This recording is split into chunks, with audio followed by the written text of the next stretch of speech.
Assalamualaikum warahmatullahi wabarakatuh. Apa kabar teman-teman? Semoga semua dalam keadaan sehat ya, dan pastinya harus tetap semangat. Oke, ketemu lagi dengan saya Endah, dan kali ini kita akan membahas tentang materi fisika, tentang pemantulan cahaya dan cermin datar. Oke, yuk kita mulai. Oke, pertama kita akan membahas tentang pemantulan cahaya. Oke, cahaya. Di sini kita akan bahas tentang cepat rambat cahaya, jarak yang ditempuh cahaya, dan waktu tempuhnya. Ya, cepat rambat cahaya di dalam ruang hampa itu besarnya adalah 300 juta meter per second atau 3 kali 10 pangkat 8 meter per second.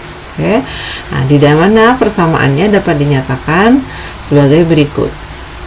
V sama dengan S per T. Selama ini kita mengenal persamaan ini. Kecepatan sama dengan jarak dibagi waktu. Tapi untuk cahaya, V kecepatan ini diganti menjadi C. Jadi persamaannya menjadi C sama dengan S per T. Untuk persamaan V sama dengan lambda kali F, untuk cahaya menjadi C sama dengan lambda kali F. Jadi V diganti dengan C gitu ya teman-teman, dimana C itu adalah cepat rambat cahaya dalam ruang hampa yang satuannya meter per second. Yang S itu adalah jarak atau distance, satuannya meter. T itu adalah waktu tempuh, satuannya adalah detik atau second. Ya. Oke, kita lanjut. Nah, di sini langsung kita ke contoh soalnya. Cahaya matahari memerlukan waktu 45 detik untuk sampai ke suatu tempat. Berapakah jarak tempat tersebut dari matahari? Kita tulis dulu teman-teman yang diketahui. Di sini ada 45 detik. Itu pasti waktu. Jadi T sama dengan 45 detik. Apalagi yang diketahui? Yang diketahui adalah V atau C-nya. Nah, C di dalam ruang hampa tadi kita udah tahu, yaitu besarnya 3 kali 10 pangkat 8 meter per second. Yang ditanya adalah jarak dari tempat tersebut ke matahari, yaitu yang ditanya adalah S. S-nya berapa? Begitu ya teman-teman ya. Yang teman-teman harus tahu tadi rumusnya apa? C sama dengan S per T. Jadi kalau kita mau cari S, itu rumusnya C kali T. Tinggal kita tulis S sama dengan C kali T. Dimana C-nya adalah 3 kali 10 pangkat 8 meter per second dikali T-nya adalah 45 second. Tinggal kita hitung teman-teman. 3 dikali 4,5 kita hitung. 3 dikali 45 adalah 135. Jadi jaraknya adalah 135 kali 10 pangkat 8 meter. Atau bisa juga kita rubah dalam bentuk baku jadi 1,35 kali 10 pangkat 10 meter. Itu adalah jaraknya atau distance-nya ya. Oke, kita lanjut ke contoh soal yang kedua. The sun is 1.5 times 10 pangkat 8 km from Earth. How long does it take for the sunlight to reach the Earth's surface? Jadi matahari itu jaraknya 1,5 kali 10 pangkat 8 km dari bumi. Berapa lama waktu yang diperlukan sinar matahari untuk sampai ke permukaan bumi, begitu ya. Di sini ada 1,5 kali 10 pangkat 8, itu adalah S atau distance ya. 1,5 kali 10 pangkat 8 km. Nah, ini teman-teman harus rubah dulu ke cm ya. Jadi sama dengan km ke cm itu turun 2 tingkat. Km ke cm itu turun 3 tingkat. Jadi dikali 1000 atau dikali 10 pangkat 3. Jadi 1,5 kali 10 pangkat 8 km dijadiin meter dikali lagi 1000 atau 10 pangkat 3, sehingga kita dapat 1,5 kali 10 pangkat 11 meter gitu ya. Nah, C kita udah tahu, C nya berapa?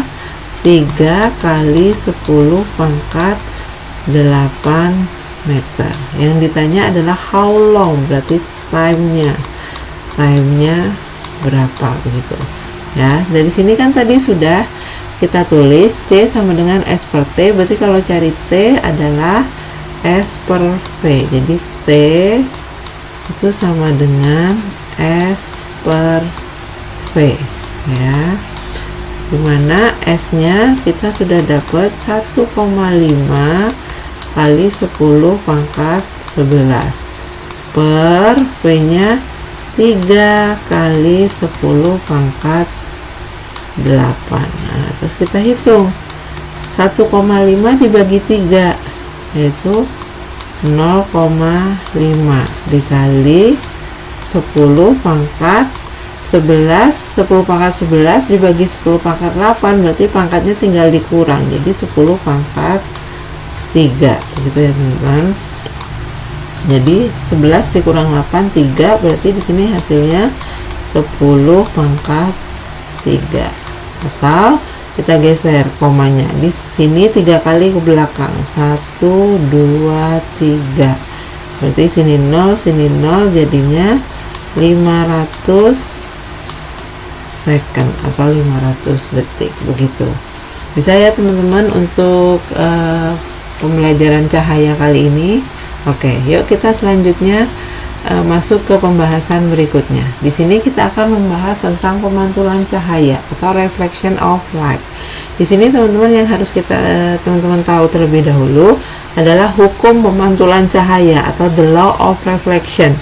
Yang pertama, sudut datang sama dengan sudut pantul. Sudut datang itu incidence angle, sudut pantul itu reflection angle. Itu besarnya sama ya. Jadi sudut datang atau disingkat I itu selalu nilainya sama dengan sudut pantul atau R. Hukum pemantulan yang kedua adalah sinar datang, garis normal, dan sinar pantul terletak dalam satu bidang datar yang sama. Jadi sinar datang, garis normal, sinar pantul terletak dalam satu bidang datar. Kalau kita gambarkan seperti ini posisinya teman-teman, ini adalah yang di bawahnya adalah cerminnya, cermin datar. Sinar datang ini namanya sinar datang. Sinar datang itu adalah sinar yang terletak antara cermin dan garis normal. Bidang datar dan garis normal itu sinar datang. Sinar datang, ini panahnya sini. Nah, di ini ada garis normal. Kalau misalnya sinar datang pasti dipantulkan. Sinar datang dipantulkan ke sana. Nah, besarnya sudut datang atau angle of incidence itu adalah sudut yang dibentuk antara sinar datang dengan garis normal. Itu namanya sudut datang atau incidence angle. Kalau sudut pantul itu adalah sudut yang dibentuk oleh garis normal dengan sinar pantul. Biasanya disebutnya R, dilambanginya R. Apa itu R? R adalah sudut pantul di sini. Sudut pantul itu apa? Sudut yang terletak antara garis normal dengan sinar pantul gitu. Terus di sini ada garis normal dan bidang datar selalu membentuk sudut siku-siku. Jadi garis normal dengan bidang datar atau cermin ini selalu membentuk sudut siku-siku gitu. Oke ya. Ya, kita lanjut ke contoh soalnya. Di sini ada tentukan sudut datang yang dibentuk antara cermin dan sinar pantul jika sudut datangnya adalah 40 derajat. Yang mana yang disebut sudut datang? Sudut datang adalah sudut yang dibentuk oleh sinar datang dan garis normal. Berarti ini. Begini adalah 40 derajat. Oke. Nah, udah tahu. Berarti ini nilai apa 40 derajat? Nilai I. Nah, terus nilai R-nya gimana? Nah, kita bikin sinar pantulnya. Sinar datang berarti ada sinar yang memantul, yang arahnya ke sana. Nah, itu memantul. Nah, dan tadi sebelumnya kita udah bahas ya teman-teman, kalau sinar sudut datang nilainya sama dengan sudut pantul. Berarti kalau sudut datangnya 40 derajat, berarti sudut pantulnya akan sama dengan 40 derajat. Ini adalah R. Jadi kalau ada pertanyaan, berarti nilai R nya berapa? R adalah 40 derajat. Begitu. Bisa ya teman-teman ya. Oke, kita lanjut ke soal nomor 4. Nah, di sini ada seperti ini gambarnya. Two plane mirror are placed at the angle of 110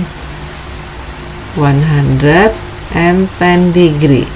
A ray light fall on one mirror at 60 degree as shown below. What is the direction of the ray after two reflection? Draw the diagram. Jadi disuruh cari berapa sudut yang dibentuk oleh sudut reflectionnya, sudut reflection dari cermin yang kedua. Oke. Nah, sekarang kita gambarkan dulu. Di sini ada sinar datang atau incident ray. Ini normal, berarti sinarnya akan dipantulkan. Ya, sinarnya akan dipantulkan. Sinar akan dipantulkan. Nah, sinar di sini diketahui sudut datangnya adalah 60 derajat. Nah, ini adalah sudut datang dari cermin yang pertama. Tadi sudah kita pelajari bahwa I itu sama dengan R. Berarti kalau sudut datangnya 60, berarti sudut pantulnya juga 60. Nah, begitu. Sekarang yang kita tahu tadi apa? Garis normal dengan cermin adalah siku-siku. Jadi kalau ini 60, berarti sudut segini antara sinar pantul dan cermin bisa dicari. Berapa? Ini kan normal sama cermin kan siku-siku. Di sini udah ada 60, berarti di sini adalah 30. Begitu. Nah, kita kan mau mencari sudut yang di sini, sudut pantul oleh cermin kedua. Berarti kita harus cari dulu di sini berapa. Nah, ini kan membentuk segitiga, udah ada 30 dan 110. Berarti kita harus cari sudut yang sebelah sini. Caranya gimana? Segitiga itu jumlah sudutnya 180. Ini udah 30, 110. Berarti sisanya sama dengan berapa? 40 derajat. Oke. Nah, belum selesai nih teman-teman ya. Kemudian ini kan sinar pantul. Sinar yang dipantulkan oleh cermin pertama, berarti ini sinar pantul buat cermin pertama. Nah, sinar pantul dari cermin pertama ini menuju ke cermin kedua, berarti sinar pantul dari cermin pertama menjadi sinar datang pada cermin yang kedua. Nah, kita bikin cerminnya. Oke. Habis itu kita bikin garis normalnya. Terus yang kita harus tahu sinar sama cermin, garis normal sama cermin selalu siku-siku. Begitu. Dimana kalau kita udah ketemu ini sudutnya 40, berarti kita bisa cari sudut yang segini. Caranya gimana? Kan ini siku-siku, berarti kalau 40 ini sama dengan 50. Sinar datang menuju ke cermin kedua, kemudian akan dipantulkan oleh cermin kedua. Nah, dipantulkan oleh cermin kedua ke sana. Nah, sehingga kita akan dapat sinar pantulnya yang mana? Ini kan I. Ini garis normal, sinar datang, berarti ini sudut datang sama dengan 50. Berarti sudut pantulnya berapa? Kan ini sudut datang sama dengan sudut pantul. Kalau sudut datangnya 50, berarti sudut pantulnya juga sama. Berapa? Ya, sama-sama 50. Ini sudut pantulnya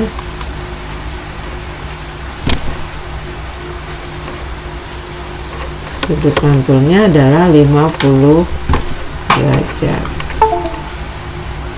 Jadi kita akan dapat di sini adalah 50 derajat. Jadi kita sudah tahu direction of the ray, what is the direction of the ray after reflection. Berarti arahnya ke sana dengan sudut pantulnya adalah 50 derajat. Kalau minta draw the diagram, ya ini teman-teman draw diagramnya, ya. Oke, kita lanjutkan ke bahan selanjutnya, yaitu mencari banyak bayangan pada dua cermin datar. Nah, ini maksudnya apa? Gini teman-teman, kalau ada dua cermin datar digabung seperti ini, terus digabungkan dengan sudut alfa, maka kalau ada benda di sini, bayangan yang terbentuk nggak cuma satu atau dua, nanti bisa kita hitung gimana mencari banyak bayangan dari dua cermin datar yang disusun membentuk sudut alfa. Banyak bayangannya adalah 360 per alfa min 1. Dah, begitu aja ya. Nah, yuk langsung ke contoh soalnya. Nomor contoh soal kelima di sini. Sebuah benda terletak di antara dua cermin datar yang membentuk sudut 60 derajat. Berarti ini alfanya, ya. Hitunglah berapa banyak bayangan yang terbentuk. Banyak bayangan dilambangkan N, berarti 360 per alfa min 1. Oke, berarti N sama dengan 360 per alfanya 60 min 1, begitu. Jadi kita bisa hitung banyak bayangannya. Gimana teman-teman? 360 bagi 60, 6. Berarti 6 min 1. Terbentuk 5 bayangan. Jadi kalau ada dua cermin digabung dengan sudut alfa akan terbentuk 5 bayangan. Oke ya. Lanjut ke contoh soal nomor 6. Sebuah benda terletak di antara dua cermin datar dan membentuk 7 bayangan. Jadi 7 bayangannya udah tahu, N-nya 7. Berapa sudut yang dibentuk oleh dua cermin datar? Berarti mau kita cari alfanya ya. Kita tulis dulu rumusnya. N sama dengan 360 per alfa min 1. Begitu kan? Langsung N-nya 7 bayangan. Berarti 7 sama dengan 360 per alfa min 1. Oke, minnya kita pindah ke sana jadi 7 plus 1 sama dengan 360 per alfa. Nah, sehingga kita akan dapat 8 sama dengan 360 per alfa. Sehingga kita bisa hitung kali silang, ini kan artinya per 1 ya. Kali silang berarti 8 alfa sama dengan 360, sehingga kita bisa hitung alfanya sama dengan 360 per 8. Tinggal kita hitung hasilnya. Hasilnya adalah 45 derajat. Jadi kalau kita mau menghasilkan 7 bayangan dari dua cermin datar, berarti cermin datarnya harus disusun dengan sudut 45 derajat gitu. Bisa ya teman-teman ya. Oke, kita lanjut ke pembahasan berikutnya tentang tinggi minimum cermin datar. Oke.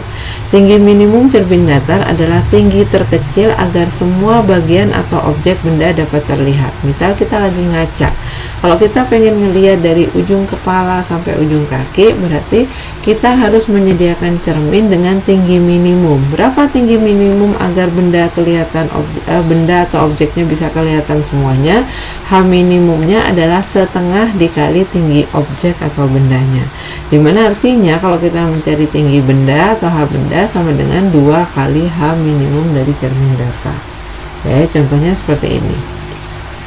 A girl who is 150 cm tall stand in front of a vertical mirror.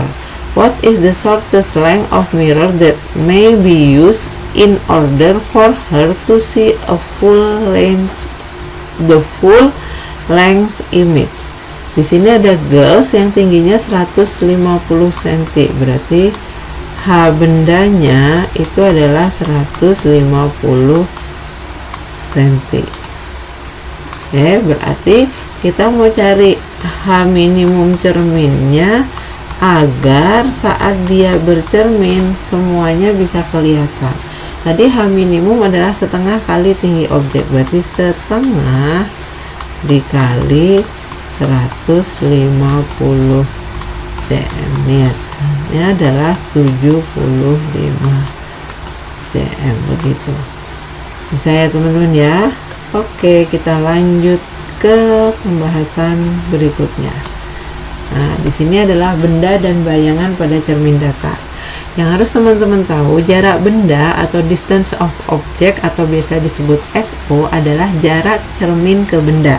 Sedangkan kalau jarak bayangan, distance of image atau disingkat SI adalah jarak cermin ke bayangan. Jadi kalau jarak benda itu dari cermin ke benda, kalau bayangan dari cermin ke bayangan. Untuk cermin datar, jarak benda itu sama dengan jarak bayangan, dan bayangannya bersifat maya ya, maya. Oke. Nah, sekarang kalau misalnya seperti ini. Jadi kalau ini cermin, ini benda, maka dari cermin ke benda itu namanya SO, dari cermin ke bayangan namanya SI, dan ini besarnya sama. Oke ya. Kita lanjut. Nomor 8. Misalnya ada soal seperti ini. Dua buah cermin diletakkan dengan jarak 8 meter. Seorang anak berdiri pada jarak 3 meter dari cermin pertama. Tentukan jarak yang terbentuk antara bayangan oleh cermin pertama dan cermin kedua. Oke, kalau kita gambarkan seperti ini. Oke, ini cermin pertama, cermin kedua, di mana cermin pertama dan cermin kedua terpisah sejauh 8 meter. Di sini ada benda yang terletak benda yang berjarak 3 meter di depan cermin pertama. Nah, berarti jarak benda ini ke cermin pertama itu adalah 3 meter, sehingga dia akan menghasilkan bayangan yang jaraknya juga 3 meter. Ini berarti ini juga 3 meter. Berarti sudah tahu jarak bayangan ke cermin pertama itu 3 meter. Nah, sekarang cermin kedua. Oke, cermin kedua. Benda ke cermin kedua itu jaraknya 11 meter. Dari mana? Ini benda ke cermin pertama 3 meter, cermin pertama ke cermin kedua 8 meter. Berarti benda ke cermin kedua jaraknya 11 meter. Sehingga kalau jaraknya 11 meter, jarak benda ke cermin 11 meter, akan terbentuk bayangan yang jaraknya juga 11 meter dari cermin. Berarti misalnya ini bayangannya, ini bayangan cermin yang pertama, ini bayangan cermin yang kedua. Jaraknya berapa dari cermin kedua ke benda? Sama dengan jaraknya dari benda ke cermin kedua. Berarti jarak bayangannya adalah 11 meter. Sehingga kita bisa tahu jarak bayangan dari cermin pertama dan cermin kedua berapa meter. Berarti dari sini sampai sini ya teman-teman. Nah, sekarang ini 3 meter. Berarti di sini 5 meter. Oke, berarti jarak dari benda ke cermin kedua 5 meter. Cermin kedua ke bayangan kedua 11 meter. Berarti jarak bayangan cermin pertama ke bayangan di cermin kedua adalah 5 plus 11 sama dengan 16 meter, begitu. Oke, bisa ya teman-teman ya. Semoga semua yang udah Bunda jelasin tadi teman-teman bisa mengerti ya. Oke. Cukup sekian penjelasan tentang pemantulan cahaya dan cermin datar dari Bunda. Semoga teman-teman bisa memahami dan mengerti ya. Oke. Terima kasih. Assalamualaikum warahmatullahi wabarakatuh.